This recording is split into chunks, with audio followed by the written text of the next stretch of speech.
En cette période assez compliquée, épidémie de Covid-19 oblige, on va parler d'un sujet assez peu traité en ce moment, voire même en général, les virus. Bon, pas n'importe quel type de virus évidemment, hors de question ici de parler du coronavirus, vous en avez sans doute suffisamment entendu parler ces derniers mois. Alors, généralement, lorsque l'on dit virus, on a tendance à se représenter un tout petit être vivant, un peu étrange, bien souvent sphérique et relativement dangereux. Mais saviez-vous qu'il en existe un tout autre type et qu'il pourrait bien révolutionner les traitements de maladies d'origine bactériologique? Allez, bienvenue dans Exposant, et aujourd'hui on va parler bactériophages.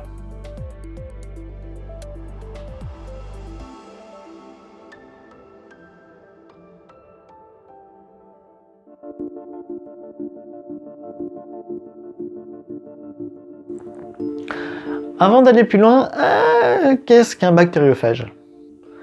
Un bactériophage, ou plus simplement un phage, est, comme je l'ai dit précédemment, un membre de la grande famille des virus. Mais un membre assez particulier qui ne ressemble en rien avec ce que vous connaissez. À vrai dire, il possède même une dégaine de robot, un micro-robot d'une taille de quelques nanomètres. Les phages sont présents en quantité dans notre environnement. On peut d'ailleurs en trouver une très grande diversité dans nos égouts.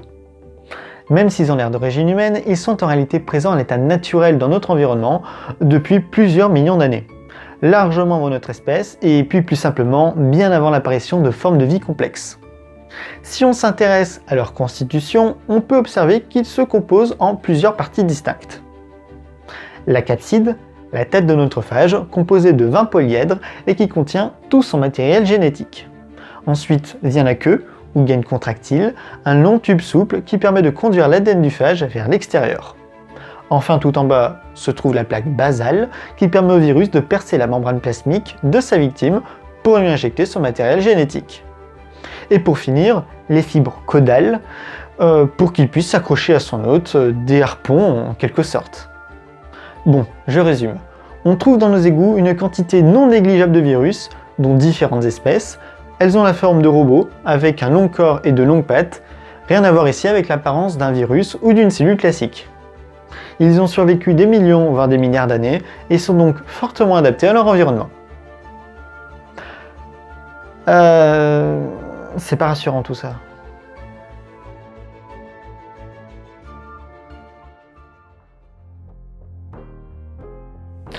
Bon, je ne vais pas faire durer le suspense trop longtemps, non. Ils ne représentent pas un danger pour l'homme. En fait, c'est même tout le contraire. Ce sont certes des virus, mais contrairement à la grippe ou le Covid-19, ils ne s'attaquent pas directement à l'homme, aux cellules humaines, mais plutôt aux bactéries présentes dans leur environnement. Chaque type de phage possède sa bactérie cible.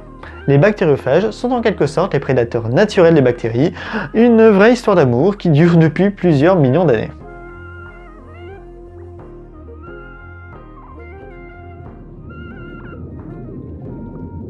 Afin d'assurer sa longévité dans le temps, notre petit phage utilise tout son savoir-faire. Et à vrai dire, il est conçu pour ça. Il commence ainsi par s'arrimer à sa victime pour lui injecter son matériel génétique. Non mais on dirait vraiment une affaire de viol là. Oui, donc on reprend. Il s'arrime à sa bactérie à l'aide de ses pattes, puis lui enfonce ses spicules et sa plaque basale. L'ADN présent dans sa capside, sa tête en quelque sorte, descend le long de son corps, la gaine contractile, puis se retrouve injecté dans le corps de sa bactérie hôte. Celle-ci va ainsi répliquer l'ADN du phage et non le sien, pour en créer un très grand nombre avant exploser. Oui, exploser.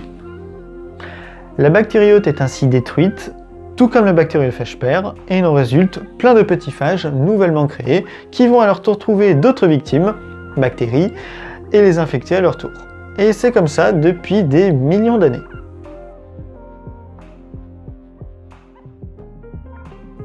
Déjà, il tue les bactéries, mais en plus, il les cible en ne tuant qu'une espèce désirée, le tout en ne causant absolument aucun dommage aux autres cellules de notre corps. Et là, l'enjeu est immense, car le seul moyen actuellement pour lutter contre une bactérie est de faire appel à un antibiotique. Mais comme vous le savez, les antibiotiques, c'est pas automatique. Et pour cause, l'usage d'antibiotiques crée une sélection des bactéries résistantes à cet élément. Problème, si les bactéries résistent aux antibiotiques, nous n'avons plus aucun moyen de lutter contre elles. C'est pour cela que l'on demande de n'utiliser un antibiotique qu'en cas de nécessité. C'est pour éviter de le rendre moins efficace sur le long terme. Et ça, c'est vraiment une situation dramatique qui marque un important retour en arrière depuis la découverte du pénicillium en 1928. D'après l'étude Burden-BMR de juin 2015, actuellement il y a 158 000 infections en France et par an par des bactéries résistantes, mais surtout 12 500 décès liés à ces bactéries et donc à l'inefficacité des antibiotiques sur ces souches bactériennes. L'enjeu actuel est donc de limiter la consommation d'antibiotiques pour limiter le développement de résistance et ainsi limiter le nombre de décès.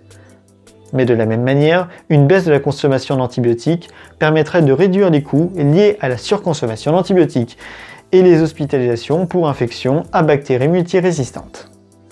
Et oui, il faut bien comprendre que la résistance aux antibiotiques est autant un problème sanitaire que financier. Les phages constituent ainsi une source d'espoir car on souhaite pouvoir traiter les maladies désormais résistantes aux antibiotiques avec ces virus. Fait intéressant, une bactérie ne peut pas être résistante et aux antibiotiques et aux phages. L'acquisition d'une résistance aux antibiotiques induit presque obligatoirement une baisse de résistance aux antibiotiques et inversement. Elle doit faire un choix sur la résistance à adopter, ce qui permet ainsi de toujours avoir un traitement efficace pour faire exploser les bactéries indésirables. Oui, le but d'un antibiotique, c'est aussi de faire exploser une bactérie. Et oui, la science, c'est fun. Bon, maintenant, ces changements se font sur le long terme. Il ne faut pas non plus s'emballer.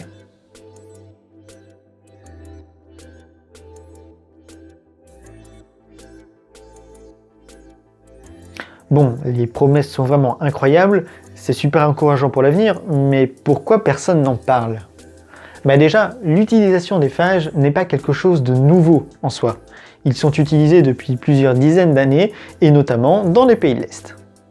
Mais l'arrivée des antibiotiques a en quelque sorte empêché la démocratisation de la phagothérapie en Europe de l'Ouest. La législation actuelle n'autorise pour l'instant l'utilisation des bactériophages qu'en cas exceptionnel. Maintenant, un traitement a été prescrit à Lyon il y a quelques mois, qui a été couronné de succès, et il n'y a pas à douter que l'augmentation de la résistance aux antibiotiques va pousser nos gouvernements à accélérer les tests pour démocratiser leur utilisation. Cet épisode sur les phages est déjà fini. Vous savez désormais qu'il est possible de se soigner d'une infection bactérienne à l'aide de virus ayant la forme de petits robots et que ceux-ci pourront sans doute dans un futur proche nous aider à endiguer l'apparition de bactéries antibiorésistantes.